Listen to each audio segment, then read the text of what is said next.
Boa tarde a todos e a todas. Muito bem-vindo para quem está nos assistindo ao vivo e esperando o início dessa nova forma de fazer essa semana universitária, que é plenamente e totalmente ao vivo, que é diferenciado da forma presencial. Então, nós estamos se adequando também devido às medidas preventivas que foram adotadas tanto pelo Estado, mas também pela UNB, e tanto pela situação de pandemia mundial que nós estamos vivendo, todos nós, e um Estado, e o Estado em si mesmo. Nós vamos dar início, neste momento, à palestra do professor Fidel Pérez. Então, deixa eu lhe apresentar ao público. O professor Fidel Pérez Flores é cientista político pelo Instituto de Estudos Sociais e Políticos da Universidade Estadual do Rio de Janeiro, professor do IEL, UNB, e membro do Núcleo de Estudos Latino-Americanos. Faz pesquisa sobre a politização doméstica de assuntos de política externa, processo de democratização e mecanismo de participação ampliada em sistema político latino-americanos. Neste momento, eu vou adicionar o professor Fidel Pérez para dar início à fala e eu vou, em seguida, me retirar. Professor Fidel, bem-vindo. Você pode dar início à sua fala. Obrigado. Muito obrigado, Churraqui. Boa tarde a todos e a todas. Um prazer estar aqui na Semana Universitária da Universidade de Brasília. Eu quero agradecer, em primeiro lugar, aos organizadores por parte do Instituto de Relações Internacionais, a minha casa, pelo convite para participar desta atividade e, ao mesmo tempo, a oportunidade, né, de compartilhar com comunidade de dentro e de fora da universidade um conjunto de ideias que eu preparei para esta ocasião, mas que também dialogam bastante com as minhas atividades de pesquisa e docência dentro do próprio IEL. Então, vamos começar. O eixo básico da minha apresentação gira basicamente em torno da seguinte pergunta: existe, de fato, um perfil de política externa latino-americana, ou um perfil latino-americano de política externa? Ou seja, estamos muito bem acostumados, né, a identificar uma sub-região do continente com esse nome, né, de América Latina. E qualquer mapa também sabemos como costuma estar muito bem delimitado em relação à delimitação territorial, né, dos estados soberanos que participam da política internacional dentro desse espaço. Portanto, sim, claro, é válido admitir que qualquer ato de política externa que seja promovido pelos representantes desses estados possa ser rotulado como uma política externa latino-americana, ou seja, que foi executada por agentes vindos dessa região. Só que não é nesse sentido que eu quero falar de políticas externas latino-americanas, porque, olha, como tem sido muito bem destacado por vários estudiosos da região, o conjunto de países, esse conjunto de países identificados como latino-americanos, na verdade, pode ser bastante ou muito heterogêneo em várias dimensões que são relevantes para suas políticas externas. E alguns, inclusive, às vezes, até se pergunta se realmente faz sentido falar em América Latina como um referente de uma região coerente. Por exemplo, assim, alguns têm analistas, né, que enfatizam muito a distinção, por exemplo, entre a América do Sul, por um lado, né, e, por outro, aquele espaço compreendido entre a América Central, o Caribe e o México, configurando-se assim, digamos, dois subsistemas geopolíticos com dinâmicas próprias e que, portanto, acabaria cortando, digamos, o que entendemos tradicionalmente como América Latina em duas seções, né? Outros, por exemplo, vão destacar que o uso dessa noção, ou desse gentílico de latino-americano, é muito usado em ambientes políticos e acadêmicos nos Estados Unidos e na Europa, principalmente para delimitar o Ocidente desenvolvido e, de alguma forma, mais civilizado, com uma área atrasada e, de certa forma, inferior. Então, claro, né, isso existe também, e, nesse sentido, não é muito interessante para nós essa ênfase numa latino-americanidade como se fosse uma espécie de ocidentalidade inferior. Agora, digamos, eu não necessariamente venho aqui discordar com nenhuma dessas apreciações ou desses enquadramentos analíticos, mas me parece que, mesmo aceitando que essas dimensões existam, também acredito que seja possível identificar na trajetória histórica desses estados, dos estados desta região, algumas áreas, digamos assim, de interseção nas suas políticas externas que nos permitem falar, sim, da existência de um perfil comum característico. Eu só quero esclarecer aqui que, quando estou falando em latino-americanos, ou estados latino-americanos, estou me referindo àqueles estados soberanos que emergiram do espaço colonial espanhol e português a partir da primeira metade do século XIX. E também, quando estou falando em interseção, pretendo me referir à existência de elementos ou dimensões da política externa que são compartilhados ou semelhantes entre todos esses países, mas que não anulam, de forma alguma anulam ou se sobrepõem à existência de muitos outros aspectos que são específicos e particulares de cada um deles. O meu argumento, assim, foca no que poderemos entender como semelhanças de família, digamos, sem que isso diminua a existência e relevância de traços diferenciados que cada um desses membros dessa, digamos assim, família latino-americana possui. Tudo bem? Então, o argumento seria, então, o seguinte: quais são essas semelhanças de família que eu quero propor aqui para a discussão? Eu estou propondo aqui que são 3 as dimensões que têm, ou que são compartilhadas por todas essas políticas externas latino-americanas. Seriam elas, em primeiro lugar, a dimensão das suas relações assimétricas com as grandes potências. Em segundo lugar, a dimensão vinculada à construção de um espaço latino-americano. E, por último, em terceiro lugar, a dimensão multilateral, ou seja, aquele espaço onde as políticas externas se conectam com temas globais em arenas e organismos de abrangência mundial. As 2 primeiras dimensões estão presentes, podemos dizer, desde, para a maioria dos países, né, estão presentes praticamente desde os seus inícios como estados independentes, lá na terceira década do século XIX. Já a terceira dimensão emergiu como uma realidade mais efetiva em meados do século XX. Mas vamos então ver um pouco mais a detalhe cada uma dessas 3 dimensões. Começando então pela assimetria.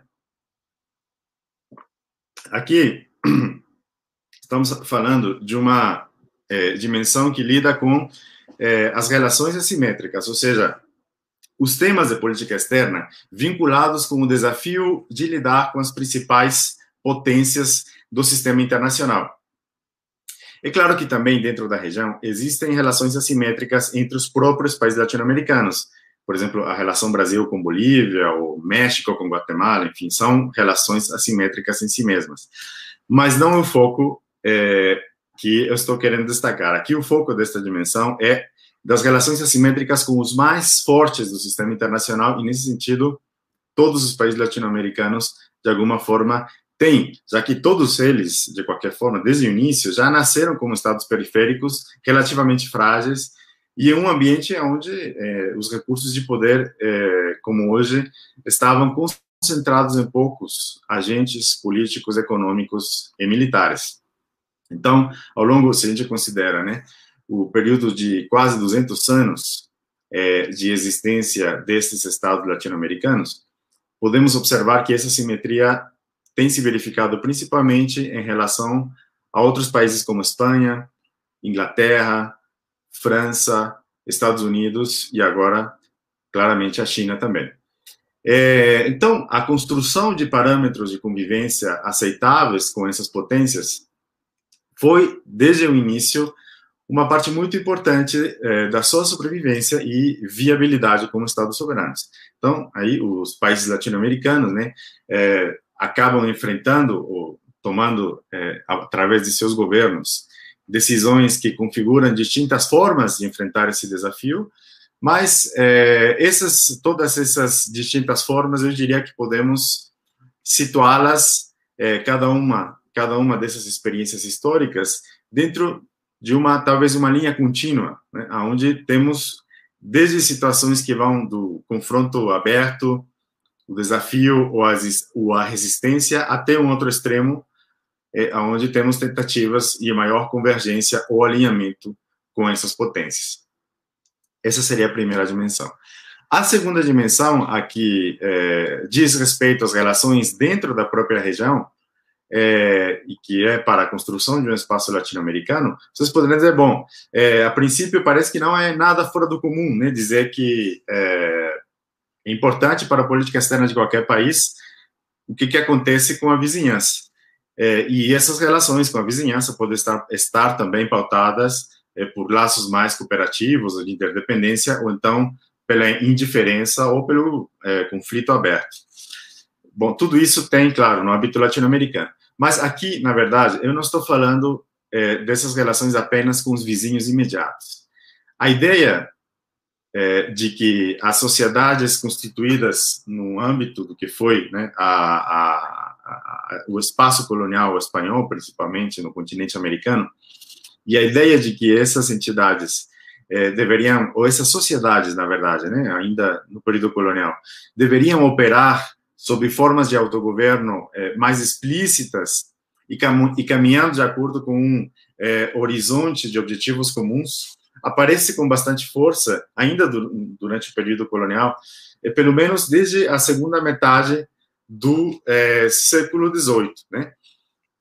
E essas sociedades, na verdade, precisamos reconhecer, ocupam territórios que podem estar muito distantes entre si, digamos, entre Santiago, Buenos Aires e Cidade do México tem milhares de quilômetros. Então, não se trata apenas de esforços para construir uma vizinhança, digamos, cooperativa, não. Na verdade, estamos aqui falando de sociedades que podem estar bem longe uma das outras. Então, no século XIX, naqueles primeiros anos de existência desses países como Estados-nação independentes, a sua política externa já reservava um lugar importante à construção de um horizonte de cooperação institucionalizada para tratar de forma conjunta com vários tipos de desafios. Então, nós encontramos temas ligados à economia, comércio, defesa, intermediação de conflitos, gestão de fronteiras e articulação política de distintos tipos. Tudo isso já foi colocado na mesa desde o início, por exemplo, naquele congresso anfitriônico que foi realizado na Colômbia, na República da Colômbia, em 1826, especificamente na cidade de Panamá. E, bom, continuaram, vários desses temas continuaram na agenda em outras tentativas que teve no século XIX e, com força depois, né, naquelas tentativas de integração que começaram a proliferar na segunda metade do século XX. Portanto, a construção de instituições de integração regional tem sido um objetivo persistente digamos, dentro do radar das políticas externas latino-americanas ao longo desses 200 anos de existência. E, claro, né, essas tentativas já registraram fracassos, sucessos de distintos níveis, né, e também, na verdade, ocorrem de acordo com pautas de geometria variável, né, ou seja, a maioria desses esquemas de integração que já existiram até hoje atendem ou envolvem apenas uma parte dos países latino-americanos e o foco de seus objetivos específicos também é distinto. Embora também, né, na verdade, existem alguns esforços que se transformaram em entidades, como, por exemplo, a Associação Latino-Americana de Integração, a ALAD, e a Comunidade de Estados Latino-Americanos e do Caribe, a CELAC, que incluem praticamente a totalidade dos países da região. Pelo menos no momento da sua criação, né? Mas o fato, digamos, é que o conjunto dessas iniciativas aparece com frequência na agenda internacional desses países. Vamos, então, à última e terceira dimensão, a do multilateralismo. Essa aí é uma arena que existe, como eu falei antes, com maior força a partir de meados do século XX, né, como parte do processo de criação da ONU e de outras instâncias que também fazem parte do redesenho da ordem mundial após a Segunda Guerra, né? E, nesse sentido, trata-se também de uma arena que os latino-americanos compartilham com todos os outros estados soberanos formalmente reconhecidos no planeta.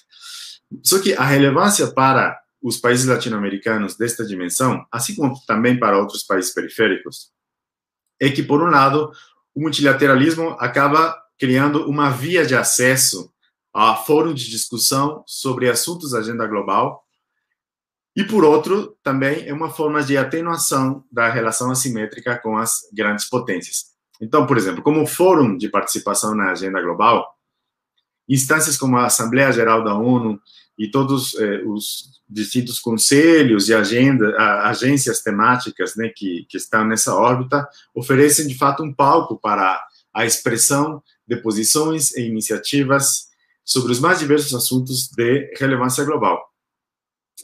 E mesmo que muitas vezes, né, as deliberações adotadas ali nesses espaços sejam de aplicação política muito limitada, a mera existência desses espaços oferece aos países latino-americanos a possibilidade de se construir um prestígio e também um perfil, né, de como atores das relações internacionais, né?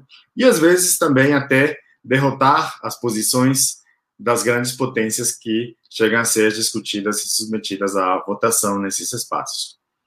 E, adicionalmente, também é interessante notar que, dentro da própria ONU, por exemplo, existem vários grupos regionais, e um deles é o Grupo de Países da América Latina e do Caribe, o GRULAC, que oferece ali uma plataforma, uma possibilidade de diálogo e interlocução entre os membros desse grupo sobre assuntos globais, que pode ser aproveitado ou não, e também, como grupo, né, eles assim participam do processo de alocação dos assentos não permanentes no Conselho de Segurança, que é uma instância deliberativa de muita maior, digamos, consequência quanto às suas decisões, né?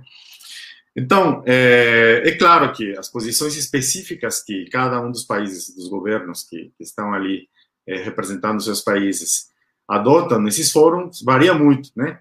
Mas talvez seria interessante apurar em que medida existem espaços de convergência também ali. Está aí uma agenda de pesquisa, né, possível, que com certeza já tem sido trilhada por alguns. Tem essas três dimensões, né, que eu mencionei, mas tem também uma outra dimensão que não é exclusiva da política externa, mas que pode se entrelaçar com qualquer uma dessas outras três dimensões que mencionei, dependendo dos assuntos que mobilizam atores específicos em conjunturas concretas.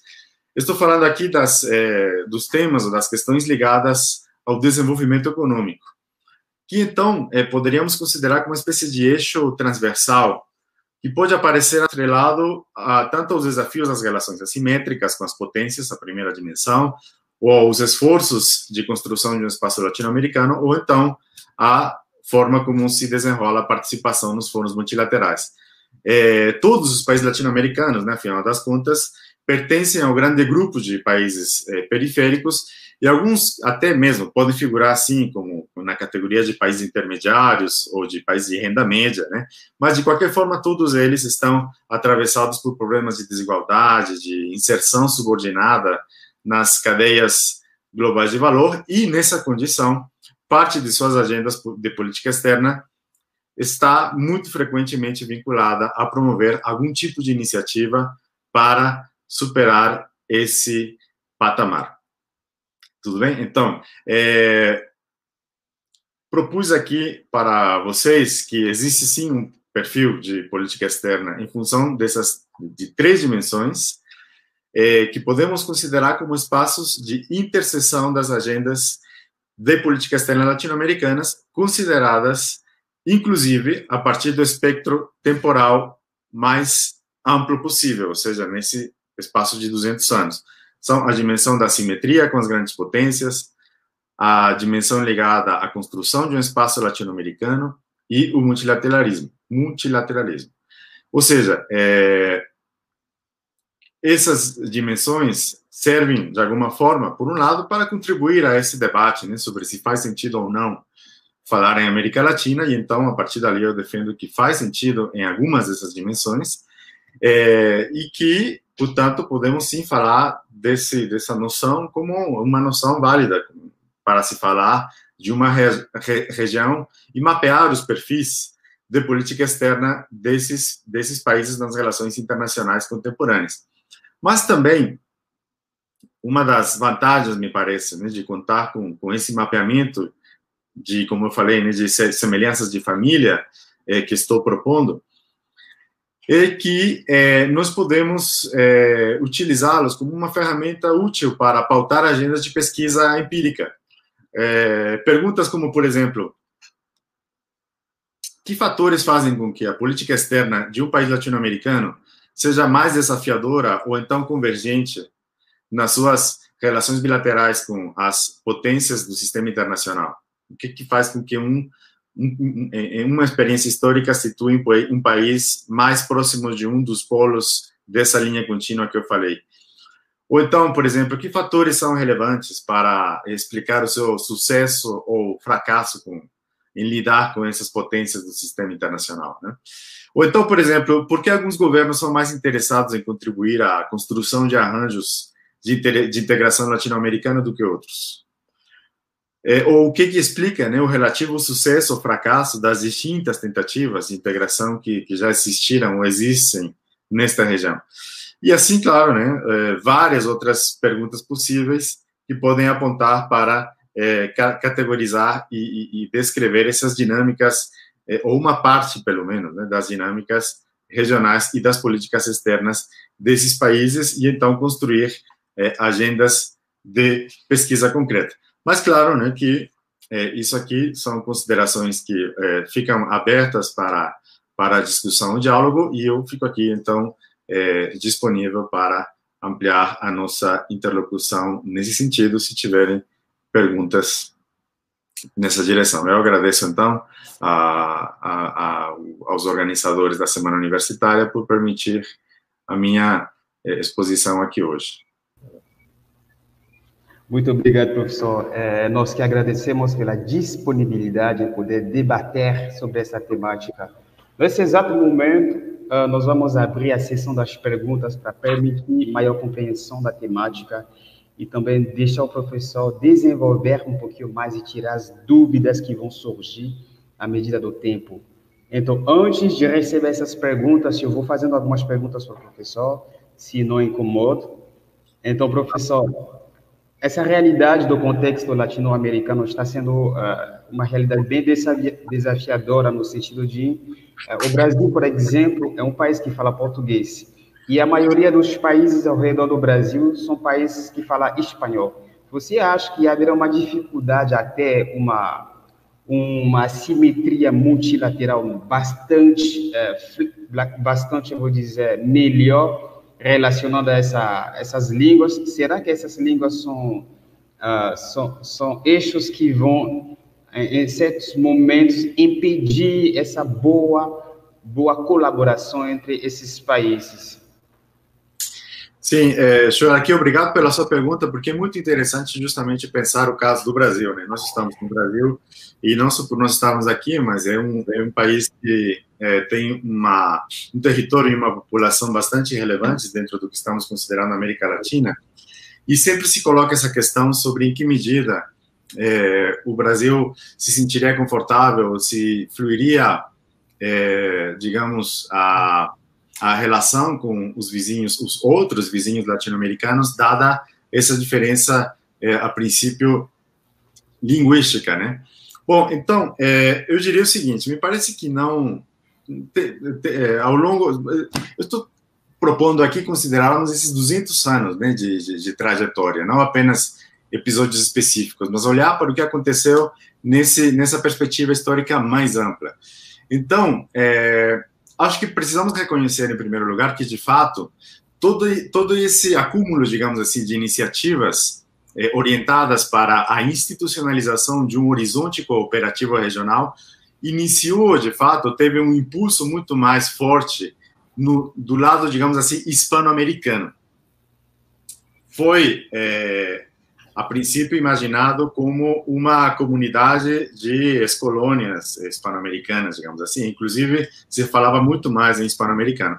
Mas não demorou muito, primeiro, para essa noção de hispano-americano se tornasse ou transitasse para uma noção de latino-americano que, entre outras coisas, né, permitiu a inclusão dentro desse radar do Brasil. E também não demorou muito, ou pelo menos talvez até que demorou um pouco, né, mas digamos que em algum momento a participação diplomática brasileira se tornou mais intensa e evidente. Na verdade, nunca esteve completamente ausente. Mesmo aquele congresso anfictiônico de 1826, que contou apenas com a presença de delegados de 4 países, que no momento ocupavam um território de aproximadamente 9 países atuais, ou um pouco mais, né? O representante do Brasil foi convidado, só que, enfim, por várias razões que algumas delas não estão de todo esclarecidas, ele não conseguiu chegar ao Congresso, mas ele esteve presente. E em outras tentativas sucessivas, em meados mesmo do século XIX, teve participação diplomática também brasileira em tentativas que acabaram se tornando tratados assinados que o Brasil não participou, mas que, de alguma forma, participou das articulações. Mas foi no século XX, quando essa participação, digamos assim, se consolidou dentro dessa trajetória. Então, com a criação da Comissão Econômica para a América Latina dentro da ONU, onde o Brasil foi muito claramente integrado, não só como, digamos, membro ou como objeto de interesse da comissão, mas também com a participação muito destacada de vários dos quadros que acabaram formando uma, digamos assim, doutrina ou horizontes, digamos, de leituras e objetivos para o desenvolvimento econômico no Brasil. Então, aí a participação brasileira realmente se tornou muito relevante. E me parece que, desde então, apesar de altos e baixos, de governos de um tipo e de outro, que acabam, digamos, dando uma oscilação às dinâmicas de aproximação e de fluxo, né, das trocas com os vizinhos, podemos identificar ali vários momentos, mas a presença brasileira me parece que se mantém de forma consistente. Como, na verdade, também, digamos, estou falando aqui de oscilações que podemos ter observado em relação à maior ou menor aproximação do Brasil ao longo dos distintos governos, né? Mas isso pode acontecer também com outros governos, como a Argentina, México, etc. Também eles, às vezes, passam por períodos de maior distanciamento ou de dificuldade para transitar junto com os outros latino-americanos em distintos tipos de iniciativas. E não por causa da língua, né? Me parece que, afinal das contas, a língua não se tornou um empecilho muito grande dentro da construção ou dos esforços de construção desse espaço. Muito obrigado, professor. Acho que você me deixou satisfeito. Nós temos uma outra pergunta aqui da Sofia Alves. Na sua opinião, quais são os erros e acertos de Mercosul nessa tentativa de integração de países latino-americanos? Bom, me parece que um dos primeiros acertos do Mercosul, lá quando foi constituído em 1991, foi de se enxergar logo de cara como parte de um processo mais amplo de integração dos países latino-americanos ao se inscrever na Associação Latino-Americana de Integração, na LAD. Então, o Mercosul seria uma tentativa parcial de avançar numa integração maior.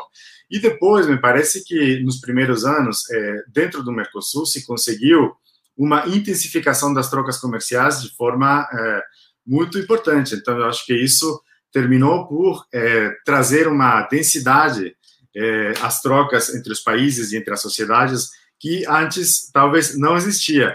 Fora o fato de que também acabou por consolidar o desmonte da agenda mais, digamos, tensa ou de diferenças entre a Argentina e o Brasil, que são, digamos, os dois grandes países da América do Sul, e que era uma preocupação constante de que pudesse isso derivar eventualmente em um conflito. Então, isso, graças ao Mercosul, mas, na verdade, o Mercosul veio ou se inscreveu dentro de um conjunto de esforços que já vinha nesse sentido, e o Mercosul acabou por consolidar essa, digamos, por pavimentar esse caminho do entendimento. Depois, me parece que, claro, né, teve outros acertos também, talvez, a através de protocolos sucessivos ao Tratado de Assunção em 91, mas, digamos, o protocolo, por exemplo, de Ushuaia, por exemplo, que tentou dar uma densidade também em relação à proteção de instituições democráticas, e assim outros, que foi trazendo ou avançando no caminho da sua institucionalização. Talvez os grandes assuntos pendentes ou erros dentro do Mercosul seja não ter conseguido avançar mais profundamente nos seus objetivos essenciais de integração econômica, de criar cadeias produtivas econômicas entre os países, de avançar na agenda do livre comércio entre os membros, ou então da própria União Aduaneira, que acabou sendo sempre também muito imperfeita, uma agenda que acabou sendo muito capturada também por interesses setoriais do Brasil, da Argentina, dos distintos países. Eu acho que também um problema muito forte dentro do Mercosul é a excessiva bilateralização da sua agenda, ou seja,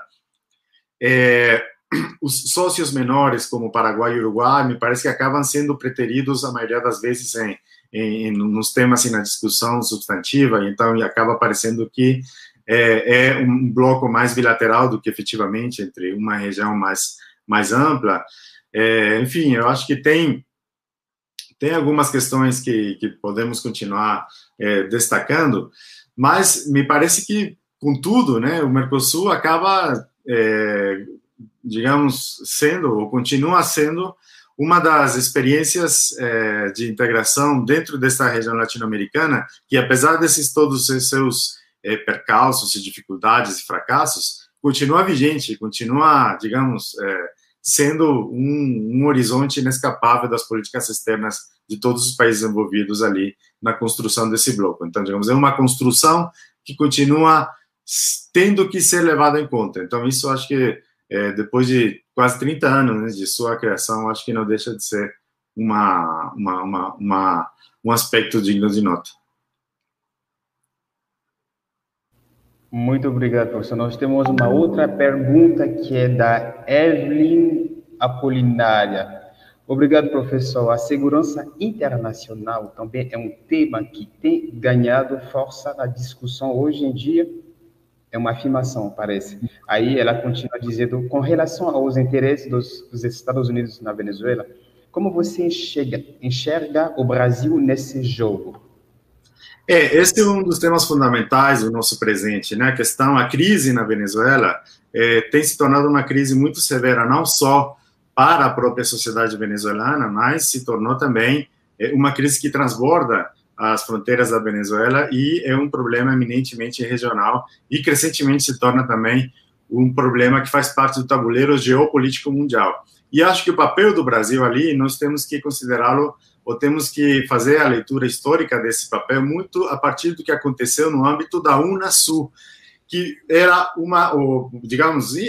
era uma tentativa bastante interessante de avançar nessa agenda de construção de um espaço, como eu falei, de um espaço pautado por um horizonte de objetivos comuns dentro de um segmento específico de países latino-americanos, neste caso os que estão no sul, os países sul-americanos, e que tinha acumulado algumas experiências bem interessantes como fator de entendimento e de solução de conflitos que haviam ocorrido entre Colômbia e Equador, por exemplo, ou então na Bolívia, em algum momento, etc. E que com a Venezuela também, e com uma importante liderança também ali do Brasil, tinha começado a operar através de comissões de chanceleres, de propiciar entendimento entre oposição e governo, etc. Então, tinha começado a operar nessa direção também.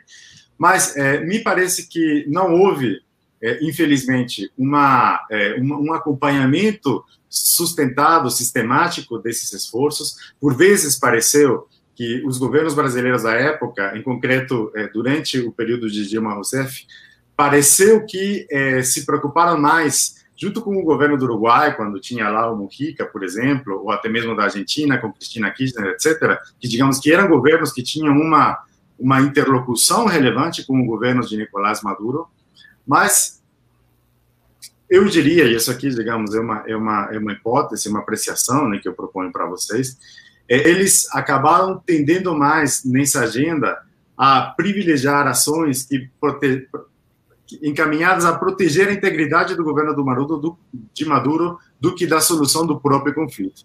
Então, aí me parece que começou a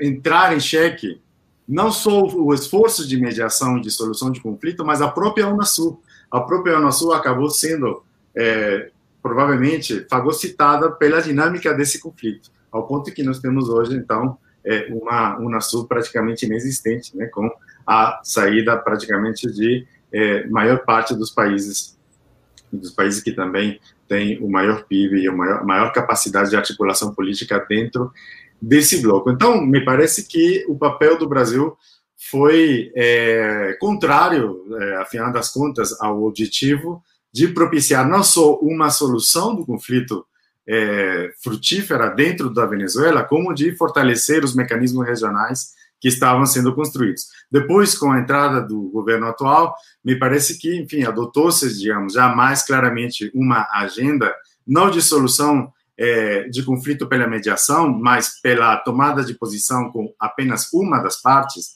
o que acaba, de alguma forma, desqualificando qualquer participação do Brasil como um fator mediador relevante, a não ser que, dentro dos planos do governo, esteja participar como um fator, digamos, militar a favor de uma das partes, que me pareceria também bastante complicado. Mas eu acho que a questão do papel do Brasil ali ficou muito aquém do que eram as suas capacidades políticas como fator dentro da região e dentro dessas dinâmicas de construção de um espaço latino-americano. Muito obrigado, professor. Agora uma pergunta de Eduardo. Sobre a política externa latino-americana em relação ao mercado chinês. Recentemente, houve uma espécie de guerra comercial entre os Estados Unidos e a China. Podemos quantificar o efeito disso ele colocou AL, mas eu acho que é Associação Latino-Americana, eu acho que ele quis dizer. América Latina, talvez, né? América Latina, então. Bom, quantificar, em que sentido, né? Talvez, digamos, qual é o custo para a região desse conflito, dessa guerra comercial? Bom, quantificar, eu acho que tem espaços para quantificar, claro, né? Nós temos, como o Eduardo, né, bem menciona, uma presença relevante da China como nas trocas econômicas com atores externos dos países da região. Então, aí nós temos distintos padrões de relacionamento comercial e também de investimentos com a China e, eventualmente, sim, né, a guerra comercial ou as tensões crescentes entre os Estados Unidos e a China em vários âmbitos do comércio internacional pode vir ou está atingindo de várias formas a posição dos países latino-americanos, né? Agora, claro, eu não tenho uma quantificação neste momento no radar pronta, mas eu diria que quanto mais intenso for, digamos, essa confrontação, quanto mais digamos, o jogo geopolítico, né, se acirrar entre essas duas potências, os países latino-americanos, sem dúvida, vão ficar muito mais vulneráveis, né, e digamos, vão ficar, como países periféricos que são, à mercê do que seja, digamos, a dinâmica daquele conflito. Mas, digamos, a quantificação me parece que é possível. Agora, enfim, uma parte, pelo menos, né, do problema. Eu acho que é possível quantificar, sim, uma boa parte da relevância desse conflito para nós aqui tem a ver com os vínculos econômicos que os países têm com os dois atores, né, tanto com a China como com os Estados Unidos. E, digamos, o caminho da confrontação entre eles pode ser devastador, sim, para os países latino-americanos. Agora, uma pergunta da Natália. Como você pensa a ciência nas América Latina? Acho que é mais desvalorizado. Olha, aí também é interessante observar, falando em quantificação, os níveis de investimento que os países latino-americanos têm em formação de quadros científicos. Eu acho que aí nós temos realidades muito diferentes. Os maiores países, né, como o Brasil, México, Argentina, são os que mais costumam dedicar recursos para essa matéria, inclusive para incentivar ou possibilitar a cooperação ou o intercâmbio, né, de quadros e de estudantes entre os próprios países, ou até mesmo o investimento na formação de quadros do próprio país no exterior. Eu acho que nos últimos anos, tanto no México quanto no Brasil, por exemplo, que são dois dos países que mais investem nesse sentido, nós estamos vendo governos que são bastante, digamos, céticos quanto ao valor que esse tipo de investimento tem. Tanto o governo do México quanto do Brasil não tem sinalizado uma priorização muito forte desse âmbito e, ao contrário, até mesmo tem sinalizado recortes de verbas que tradicionalmente foram dedicados a essa área. Então, eu acho que aí nós podemos observar, sim, uma tendência à desvalorização da atividade científica, embora, enfim, esses são, digamos, aspectos muito, digamos assim, estou falando aqui de governos que entraram há 2 anos, então não sei qual será o impacto desse tipo de medidas no longo prazo, pode ser muito forte ou não, mas eu acho que tem uma realidade ambígua, né, digamos, certamente a América Latina não é o lugar que tem, ou que possa ser considerado uma região de grande potência quanto a produção científica, mas também não é insignificante, digamos. Nós temos aqui algumas universidades de mediano porte que fazem uma contribuição relevante. A própria Universidade de Brasília faz parte, digamos, desse conjunto de universidades latino-americanas que mais participa, né, na criação de produção científica na região. Então, o potencial é grande. Então, nesse sentido, precisa-se, sim, uma valorização maior da atividade científica aqui. Pergunta do Wallace: tem como problematizar o espaço do Conselho de Segurança da ONU como um espaço para manter as assimetrias internacionais, uma vez que não possui país do Sul? Bom, olha, o Conselho de Segurança, sem dúvida, é um espaço que é feito para manter, não só manter as assimetrias, como para que essas assimetrias tenham um significado político concreto, né? Tem 5 potências que são membros permanentes, que são os que podem vetar qualquer decisão ali tomada. Então, portanto, sim, foi feito para que essa assimetria tivesse um caminho institucionalizado, um reconhecimento institucional da assimetria. Agora, o Conselho de Segurança em si possui países do Sul, sim, digamos, só que eles não são dentro desses 5 membros membros permanentes com possibilidade de veto, né? Mas, por exemplo, o grupo latino-americano, o grupo de países latino-americanos e do Caribe tem permanentemente 2 países ali, que não são os mesmos, claro, mudam a cada ano, eles ficam por um período de 2 anos e vão ficando numa dinâmica de rodízio, né? E então o próprio GRULAC, esse grupo latino-americano e do Caribe, serve como o primeiro estágio na articulação para propor candidatos a ocupar esses espaços ali. Mas, digamos, do ponto de vista da presença de países do Sul, ou países latino-americanos concretamente, sempre teremos 2 ali, ou seja, de 15 membros temos 2, então, digamos, temos ali uma representação permanente. A questão é que, claro, né, depois as decisões, o seu peso nas grandes decisões na maioria das vezes, bastante limitado.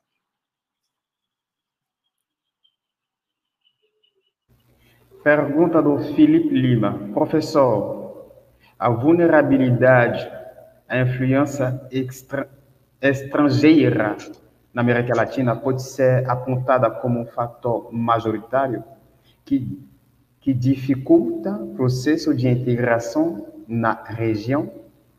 Sim, eu concordo. Eu acho que sim, pode ser. A influência estrangeira na América Latina foi, desde o início, um empecilho implícito e às vezes bastante explícito para os esforços de integração, desde aquele congresso de 1826, que teve o seu primeiro encontro no Panamá e que deveria ter continuado em Tacubaya, próximo à cidade do México, não pôde acontecer, em parte por também, bom, em parte principalmente por dificuldades internas que o próprio México estava experimentando ali, e outros países também, que não conseguiu reunir os consensos suficientes para avançar na agenda da integração que estava sendo construída ali. Mas tem alguns historiadores do período que têm destacado também o papel do então embaixador dos Estados Unidos ali, ou então plenipotenciário dos Estados Unidos no México, que articulou para dificultar o avanço desse processo.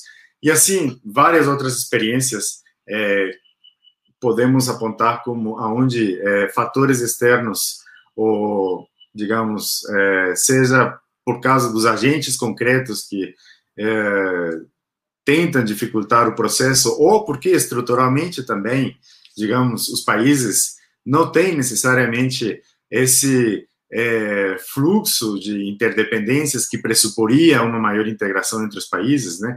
E a maioria das suas relações econômicas e comerciais e vulnerabilidades estão concentradas em fatores ou agentes de fora da região. Então, isso, sem dúvida, assim, faz parte dos desafios no caminho que encontram normalmente os esforços de integração dentro da região. E por isso que tem sido bem interessante que o Mercosul, em um primeiro momento, tenha avançado tanto na intensificação e na densificação da agenda comercial e de trocas entre os países. E por isso mesmo também, né, tem sido um problema frequentemente apontado para que o Mercosul avançasse dentro dos seus objetivos, que muitas dos prazos, enfim, para avançar na direção de um mercado comum não se tornaram uma realidade pela vulnerabilidade, afinal das contas, de muitos desses países em relação a interesses externos. Pergunta do Matheus. No mesmo sentido da peculiaridade linguística brasileira, porque também é ainda tão difícil pensar numa integração com as Guianas e o Suriname? Sim, com as Guianas e o Suriname é uma pergunta bem interessante. De fato, ali, a distância linguística, se podemos considerar, é maior. Entre espanhol e português existem, digamos, uma certa proximidade, uma proximidade importante. Às vezes dá até para conversar, conversas entre interlocutores das distintas línguas são possíveis, mesmo que um não conheça a língua do outro. Agora, já com Suriname e Guiana, e as Guianas, a barreira linguística, digamos, é mais acentuada. Inclusive, dentro desses países, existe uma pluralidade linguística também, digamos, muito mais acentuada e intensa do que dentro do próprio Brasil, dentro dos outros países. Então, isso como problema, digamos,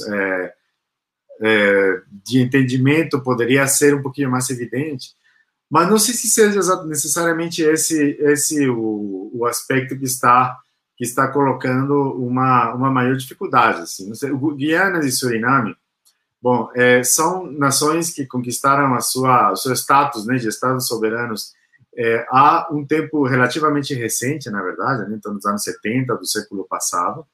Então, é uma agenda mais nova nesse sentido. E que, com a criação da Unasul, aparentemente entrou para a mesa de negociações de uma forma mais explícita. Né? A União de Nações Sul-Americanas era para ser entre 12 países da América do Sul, os 10 países, né, que falam português e espanhol, e esses dois aí, Guiana e Suriname. Mas, se a gente observa, né, a agenda das negociações, os principais acordos que foram alcançados, ou então o protagonismo que os interlocutores desses dois países conseguiram ter lá dentro, foi, na verdade, muito limitado.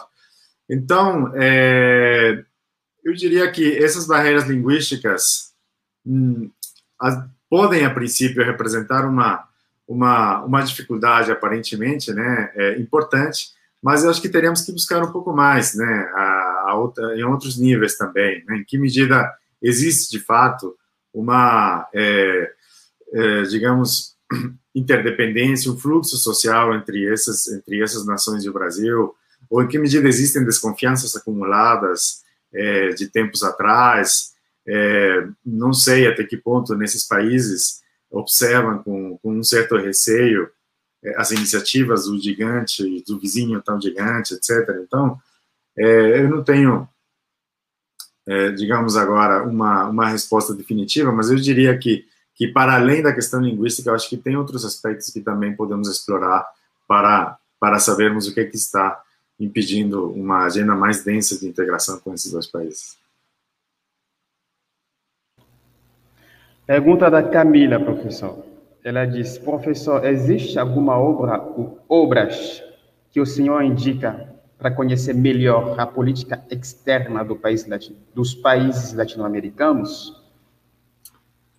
Olha, assim, na forma de livro, tem, desde finais do século XX até recentemente, tem umas, digamos, 3 obras que têm se dedicado a fazer uma espécie de balanço dos perfis das políticas externas dos distintos países. Só que, neste momento, eu não vou conseguir lembrar do título das obras especificamente, e os autores, na verdade, são vários, né?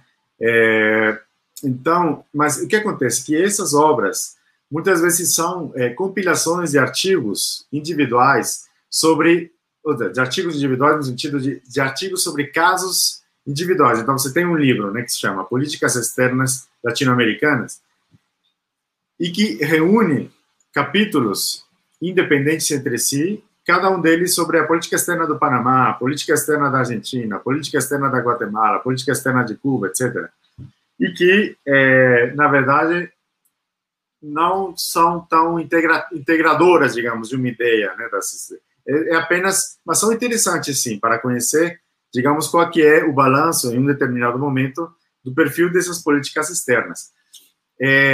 Nos anos 80, um pouquinho antes disso, teve um grupo muito ativo de pesquisadores latino-americanos que até criou um grupo, enfim, um grupo de relações internacionais sobre a América Latina, o RIAL, inclusive, RIAL, o grupo se chamava RIAL, assim como a nossa disciplina aqui do RIAL, né? RIAL, Relações Internacionais da América Latina, que também fez uma compilação de artigos e balanços das políticas externas dos países. É um pouco antigo, mas eu acho que essa esteira a gente pode rastrear para acompanhar um pouco como tem sido, digamos, o desdobramento, os principais problemas sobre os quais esses países têm se debruçado, né? E se não, fora isso, eu acho que é interessante acompanhar principalmente a publicação que frequentemente ocorre na forma de artigos acadêmicos do balanço e dos estudos comparados ou não de distintos casos de políticas externas latino-americanas. Mas se vocês me escreverem também, não sei, eu tenho meu e-mail é fidel@unb.br, eu posso talvez indicar de forma mais específica os títulos, alguns dos títulos que eu mencionei aqui por alto, mas que eu posso mandar com a devida especificidade para vocês. Nós vamos pegar a última pergunta e logo em seguida deixar o e-mail do professor também nos comentários. Então, uma pergunta do Danilo sobre as potências do sistema internacional. Até que ponto essa dimensão não diz respeito somente aos Estados Unidos? Há potências igualmente capazes de mobilizar a região? Olha, é claro que principalmente, ou tem sido, né, principalmente em relação aos Estados Unidos. Mas, digamos, considerando nessa perspectiva histórica mais ampla, não podemos esquecer que a primeira preocupação em relação a essa dimensão dos Estados latino-americanos era em relação à possibilidade da Espanha vir a reconquistar seus territórios. E a Espanha, naquele momento, estava instalada, ainda como potência colonial, em Cuba e Porto Rico, e ficaram ali até finais do século XIX, até 1898. Então, isso foi o primeiro fator inicial. Depois nós tivemos a Inglaterra, que foi, no século XIX, a principal potência econômica do planeta, inclusive mais do que os Estados Unidos. Embora os Estados Unidos já começavam a despontar como uma potência geopolítica relevante e, de fato, conseguiram mobilizar a região em dimensões relevantes, né? Então, sim, concordo, principalmente em relação aos Estados Unidos, mas não só. E com maior relevância, ultimamente, a China tem se tornado ou tem se inserido como um tema de discussão candente nas políticas externas de alguns países, inclusive, por exemplo, do Brasil, né, que tem sido também um tema frequente, né, de como lidar com as relações da China, e então o governo, distintos atores, têm mantido posições divergentes em relação a isso. Então, eu só diria dessa forma, assim, principalmente os Estados Unidos é isso, mas outras potências também têm sido relevantes. Muito obrigado, professor. Nós vamos só encerrar com essa última pergunta que é muito importante para nós mesmos, organizadores, e com a comunidade acadêmica em si mesmo. Será que o professor poderia falar um pouquinho sobre a importância da universidade e da democratização do conhecimento? Bom, é muito importante, né? Iniciativas como esta da Semana Universitária justamente nos oferecem uma janela para entrar em contato com a sociedade, que a sociedade possa não só conhecer as nossas atividades, como interpelar o que nós fazemos e entrar em um diálogo direto. E nós somos uma universidade pública, nós funcionamos com recursos da sociedade, então, portanto, nada mais lógico, fundamental e extremamente necessário do que propiciar esse diálogo e esses espaços de democratização do conhecimento, né, entendido como a criação desses espaços de partilha e de troca com a sociedade em relação ao que nós estamos produzindo aqui como conhecimento válido. Muito obrigado, professor. Foi um grande prazer para nós estar aqui e ter o professor debatendo sobre a América Latina conosco e também tentar informar a comunidade acadêmica e os estudantes que têm interesse particularmente sobre essa temática. Nós ficamos muito gratos e esperamos revê-lo o mais breve possível. E nós vamos se dispensar do professor nesse exato momento e agradecemos muito pela participação. E para os ouvintes que estão nos seguindo, nós queremos deixar bem claro ainda que as programações do Departamento das Relações Internacionais da UNB estão disponíveis lá, vocês podem encontrar tanto na página do Instagram, tanto também no site do DEX. E nós vamos dizer, talvez, até mais tarde, para uma outra programação, ou seja, até amanhã, até o final desta semana universitária. Muito obrigado a todos e a todas. Ótima tarde. Muito obrigado, professor. Muito obrigado, senhor aqui. Boa tarde a todos. Obrigado pela sua atenção. Tá bom, obrigado. Tchau, tchau, professor.